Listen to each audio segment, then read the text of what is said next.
Bonsoir, je viens de jouer du piano. Oh, je m'aperçois que ça c'est dangereux. Ce n'est pas à la bonne position. Voilà, je recommence. Donc, bonsoir, je viens de jouer du piano, mais je n'ai pas joué un texte écrit, je n'ai pas interprété, j'ai improvisé. C'est-à-dire que je suis rentré sur scène en n'ayant pas la moindre idée de ce que j'allais faire, et après, en quelque sorte, ce sont les doigts qui ont conduit. L'improvisation, c'est une grande affaire dans ma vie. Ça fait très longtemps que j'improvise. Ça a commencé à l'âge de 7 ans. C'était à l'école. On nous a projeté un petit film sur Mozart. Mozart prodige. Mozart dans un salon. Mozart improvise. On lui donne des thèmes d'opéra, des thèmes de chansons. Il s'exécute, il improvise, il joue. On s'extasie. Quel prodige, quelle merveille. Tout le monde l'aime. Je décide ce jour-là que je serai musicien comme Mozart. J'étais donc sûr qu'on allait m'aimer toute ma vie. J'espère que vous ne me détromperez pas aujourd'hui. Seulement, j'ai quand même connu 2 graves déconvenues au moment où j'ai commencé l'apprentissage de la musique. D'une part, il fallait travailler. Ça n'était pas dit dans le film. Deuxième problème, il fallait savoir lire une partition. Dans le film, Mozart ne lisait pas de partition. Alors, j'ai pris l'habitude de négocier avec mes professeurs. J'apprendrais la partition qui m'était donnée, mais j'avais aussi le droit d'improviser. Aux auditions, je jouais un petit morceau de Beethoven, de Bach, de Chopin, selon, mais également, tout de suite après, j'avais le droit d'improviser. Évidemment, ça ne plaisait pas beaucoup. Pour mes professeurs, c'était quand même une drôle d'idée d'improviser. D'ailleurs, j'ai bien dû me rendre compte que dans la vie musicale, il n'y avait pas, dans le champ savant, du côté de ce qu'on appelle la musique classique, de concert d'improvisation.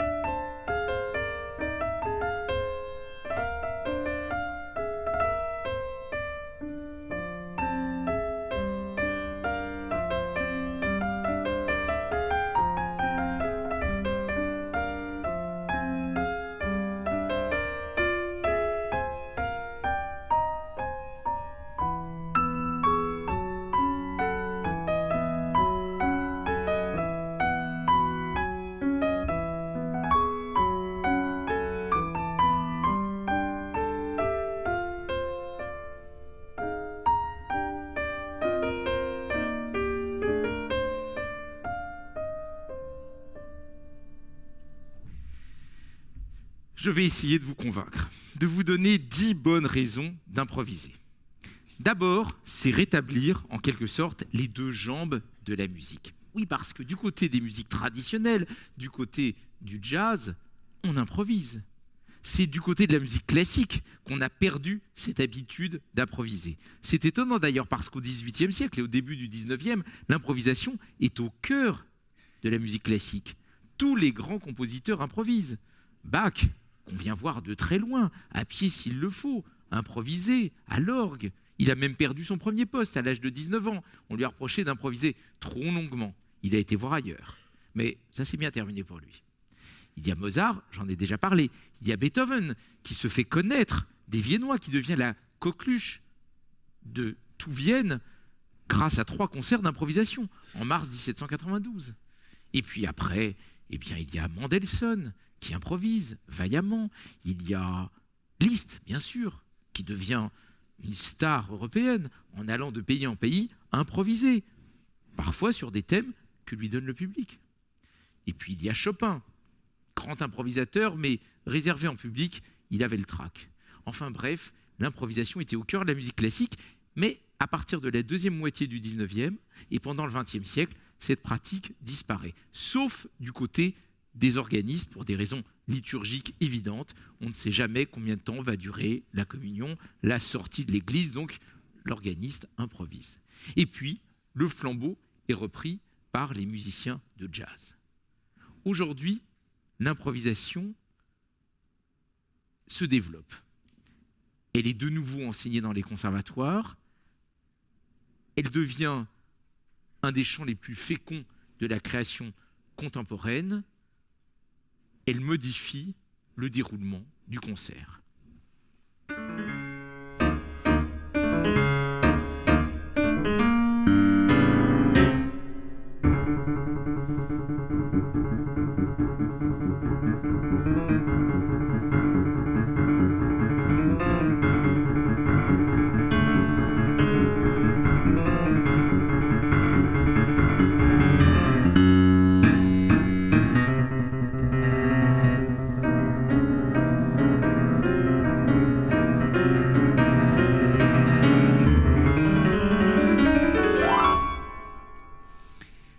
Donc, première bonne raison d'improviser, permettre une nouvelle circulation entre l'écrit et l'oral.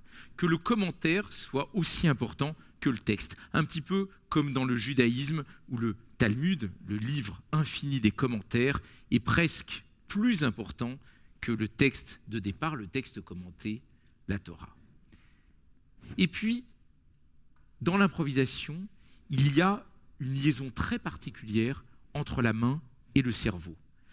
Quand j'improvise, j'ai l'impression que mes mains ont un cerveau ou que mon cerveau a des mains. C'est-à-dire qu'il n'y a plus cette coupure en deux parties de la plupart des arts. Le dramaturge écrit une pièce, les acteurs l'interprètent. Le compositeur écrit un morceau de musique, plus tard les interprètes le joueront. Non, dans l'improvisation, je compose et j'interprète au même moment.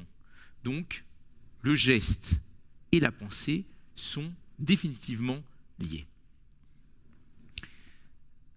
Dans l'improvisation, troisième bonne raison, je vois une sorte de morale de la conséquence. Je vous ai dit tout à l'heure, et je vous assure que c'est vrai, qu'en rentrant sur cette scène, comme à n'importe quel concert, je ne sais pas ce que je vais faire.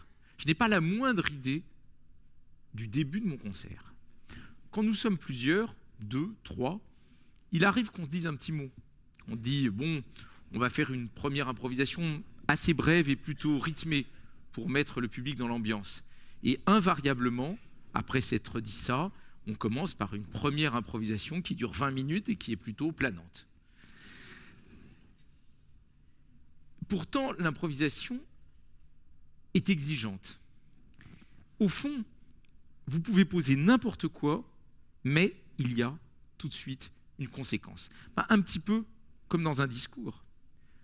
Imaginons, vous entrez sur une scène et vous pouvez dire ce que vous voulez. Mais si votre première phrase c'est « Il était une fois », dans un royaume lointain du XVIIe siècle, un vieux roi qui, eh bien vous êtes parti dans une certaine histoire, dans un certain type de discours. Vous ne pouvez pas enchaîner avec les lois de la thermodynamique, par exemple. Ça n'irait pas. Si j'entre et que je fais entendre, comme je viens de le faire, un mouvement continu plutôt rapide, je crée quelque chose que je suis obligé de tenir. Je ne peux pas m'arrêter immédiatement. Je ne peux pas faire...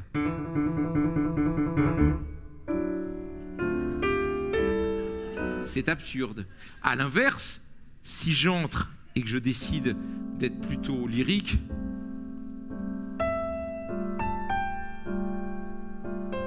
ces 5 notes, il faut que je leur donne une symétrie. 1, 2, 3, 4, 5. Après, je peux faire 5 notes légèrement modifiées. 1, 2, 3, 4, 5. Passer dans le grave. Mais il faut qu'il y ait une logique. C'est bien gentil de faire. Mais Beethoven en tire logiquement la conséquence. De même Mozart, Tagada, conséquence, je me répète. Et si j'ai répété 3 fois, il faut varier. Je descends, je reprends, etc. Dans l'improvisation, je fais ce que je veux, mais je suis tout de suite dans cette morale de la conséquence. Je pose la première idée qui me vient, et après, je dois suivre en quelque sorte ce que mes doigts, ce que mon cerveau m'a donné. J'y vois aussi une école de l'appropriation. Je veux dire que par l'improvisation, je suis obligé de comprendre le discours, l'harmonie, le rythme, le jeu instrumental de l'intérieur. Avec l'écrit, on peut toujours apprendre par cœur. Tenez, certains acteurs dans certains films ou certaines chanteuses d'opéra arrivent dans une langue qu'elles ne connaissent pas, je parle des chanteuses par exemple, à donner le change. Elles ne comprennent absolument pas un mot de l'air de l'opéra russe ou de l'opéra tchèque qu'elles viennent d'entendre, mais elles ont appris par cœur phonétiquement. C'est impossible dans l'improvisation. Vous ne pouvez pas, sans connaître de l'intérieur une langue, improviser. L'improvisation garantit que vous vous êtes approprié de l'intérieur les règles, bon, ce mot règle, je ne sais pas s'il est bon, mais en tout cas, le fonctionnement du langage musical. Ce n'est pas de l'extérieur que vous avez appris quelque chose, c'est vraiment quelque chose qui est tellement assimilé, qui est tellement intégré, que vous pouvez, du coup, vous en servir pour parler, pour improviser. Parce que l'improvisation, ce n'est pas faire n'importe quoi. Ce n'est pas ma fantaisie qui dicte mes doigts ou même ma parole comme elle le veut. Nouvelle comparaison avec le discours, vous ne pouvez improviser en public qu'en connaissant la langue, qu'en ayant quelques idées sur la rhétorique ou sur une manière de s'adresser à un public, et en tout cas en connaissant parfaitement bien votre sujet. Si vous n'avez aucune idée du sujet dont vous devez parler, vous ne pouvez pas improviser. Donc l'improvisation, ce n'est pas la fantaisie libre, c'est simplement le fait qu'on ne restitue pas un texte préexistant. Donc une morale de la conséquence et une école de l'appropriation. Autre chose qui me semble intéressant, c'est ma 5e bonne raison d'improviser, la rencontre des genres. En effet, si vous êtes un interprète classique, vous jouez du Beethoven, vous jouez du Chopin, vous rencontrez un percussionniste iranien, vous rencontrez un saxophoniste de jazz, vous rencontrez un joueur de doudouk arménien. Vous pouvez sympathiser, mais vous ne pouvez pas faire de musique avec lui, puisque vous êtes là pour restituer à la note près un texte du passé. Si vous êtes improvisateur, vous partagez la scène sans aucun problème. Il n'y a même pas besoin d'échanger quelques mots. Tout de suite, vous allez inventer à deux quelque chose. Donc, par l'improvisation, les musiciens de genres différents, jazz, classique, musique du monde, électro, voire musique actuelle, peuvent faire de la musique ensemble. Et puis, il y a la rencontre des arts. Si l'on veut marier la musique et la danse, musique et art du cirque, ou musique et théâtre, ou musique et cinéma, l'improvisation est extraordinaire. Vous allez me dire, on peut écrire, bien sûr, on peut écrire des musiques de scène, on peut écrire des musiques de film. Mais vous voyez, par exemple, dans le domaine du théâtre, les musiques de scène, au fond, elles n'épousent pas si bien que ça la scène. Au 19e, beaucoup de compositeurs ont écrit des musiques de scène. Mais c'était toujours un peu pareil. Ça masquait les changements de décor et on avait le droit à un petit chœur des bergères ou à une entr'acte avec des cordes langoureuses ou un petit morceau enlevé, mais finalement ce n'était que des interludes. Alors que par l'improvisation, vous pouvez sentir où on en est de la scène et simplement sur l'acteur qui quitte la scène, quelques notes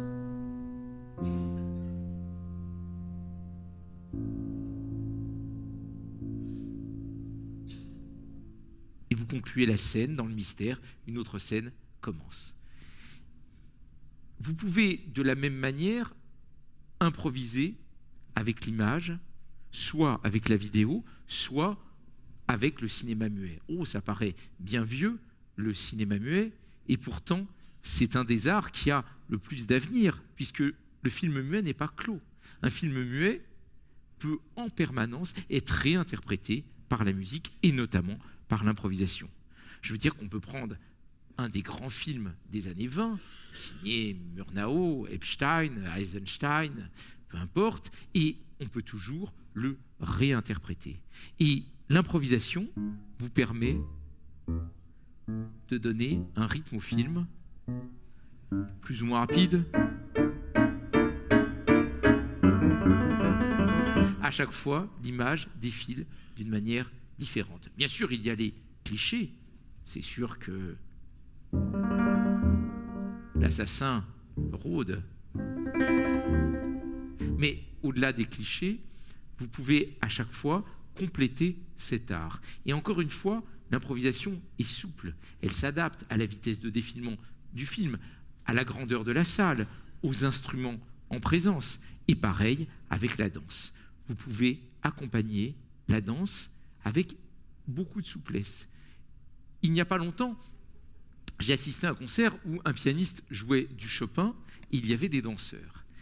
Et ça ne fonctionnait qu'à moitié, parce qu'on sentait bien que c'était deux écrits en quelque sorte, deux créations différentes qu'on essayait de marier sur une scène. L'improvisation permet d'être attentif au moindre geste du danseur ou à la moindre réflexion de l'acteur et permet donc une meilleure rencontre des gens.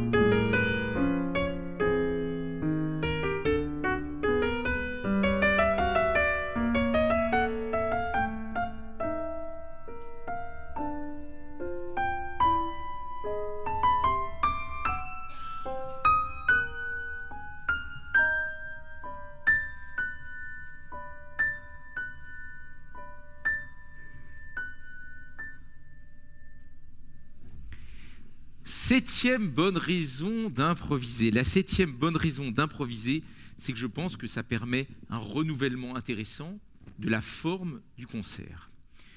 Je m'explique. À partir de la moitié du XIXe siècle, il était entendu qu'un concert classique, c'était un récital. Il s'agit toujours de faire entendre les pièces principales du répertoire. Le public a évolué sur cette question. Dans la deuxième moitié du XVIIIe, par exemple, je reviens toujours à Mozart, on n'aurait pas imaginé d'aller au concert pour entendre quelque chose qu'on connaissait déjà. Pourquoi est-ce que le prince Esterházy a tant demandé à Haydn? C'est qu'il n'imaginait pas que pour l'une de ses fêtes, de ses soirées, voire de ses cérémonies, Haydn lui réserve un menuet, une cassation, une symphonie, un trio qu'il aurait déjà fait entendre. Le contrat qui lie Haydn à Esterházy est très exigeant. Haydn doit toujours présenter au prince le premier mouvement de sa composition. Et le prince, s'il en est content, autorise Haydn à continuer l'écriture de la pièce jusqu'à la fin. Vous me direz qu'il existe encore aujourd'hui parfois des commandes d'État. Mais il est assez rare qu'on demande au compositeur d'aller discuter avec le président du conseil général ou avec le maire des premières pages de sa partition avant de pouvoir continuer.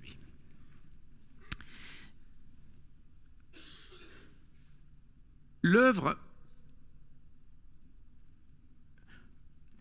se crée en quelque sorte parce qu'elle a une fonction. Et ça n'est que petit à petit qu'on va avoir l'idée de faire entendre de la musique du passé. Je vous disais qu'à l'époque, on n'aurait pas imaginé d'aller au concert entendre une œuvre qu'on avait déjà entendue. Mozart le fait une fois, il n'a pas eu le temps d'écrire un concerto, donc il va redonner à un public un concerto qu'il avait déjà donné 2 ans auparavant. Et nous avons des critiques assez négatives de cela. Pour qui nous prend-il ? On se souvient bien qu'il avait déjà joué ce concerto il y a 2 ans. Quant aux sonates publiées, là encore, on n'imagine pas d'aller écouter un compositeur jouer des choses qu'il a publiées, puisqu'il les a publiées, eh bien le public les achète et il joue ça tranquillement à la maison. Il faut attendre finalement le 19e, le romantisme, pour qu'on invente le passé, enfin qu'on invente l'idée qu'on allait jouer la musique du passé. Et petit à petit, les programmes de concert vont diminuer la place qui est donnée à la nouveauté et à l'improvisation pour ne plus faire du concert classique qu'un moment de restitution du passé, comme on va dans un musée voir les chefs-d'œuvre des siècles passés. Le public d'aujourd'hui, non seulement veut entendre des pièces du passé, je suis toujours dans le champ de la musique dite classique, de la musique savante, mais en plus, il veut entendre ce qu'il connaît bien. Mozart, Chopin, Schubert, formidable. Debussy, Schumann, Bartók, on connaît moins. Donc, on ne va pas écouter le concert. On veut réentendre.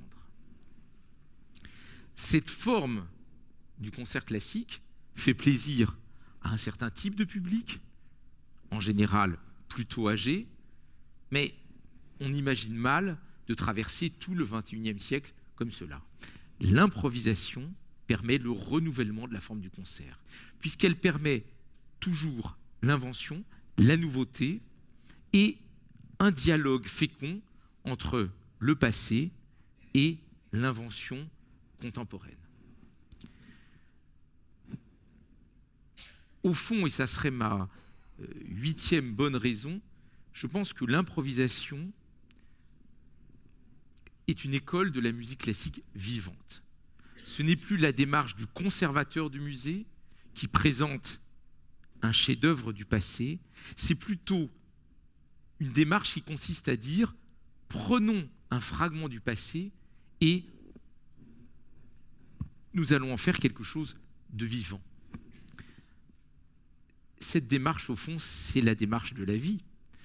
Nous sommes tous hantés par le passé, il nous détermine, mais à chaque moment, à chaque heure, à chaque jour, nous devons nous dire qu'est-ce que je fais de ce passé ?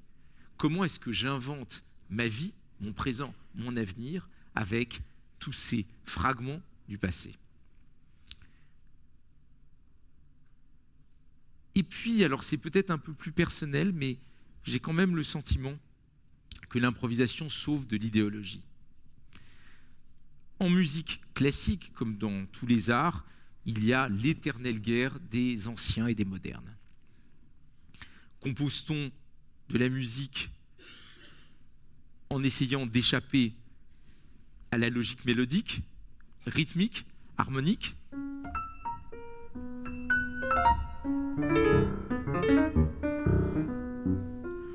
Ou au contraire, se dit-on qu'il faut mettre ses pas plus sagement dans ceux des grands compositeurs du XXe siècle et garder tout de même l'accompagnement, la mélodie, la logique des accords.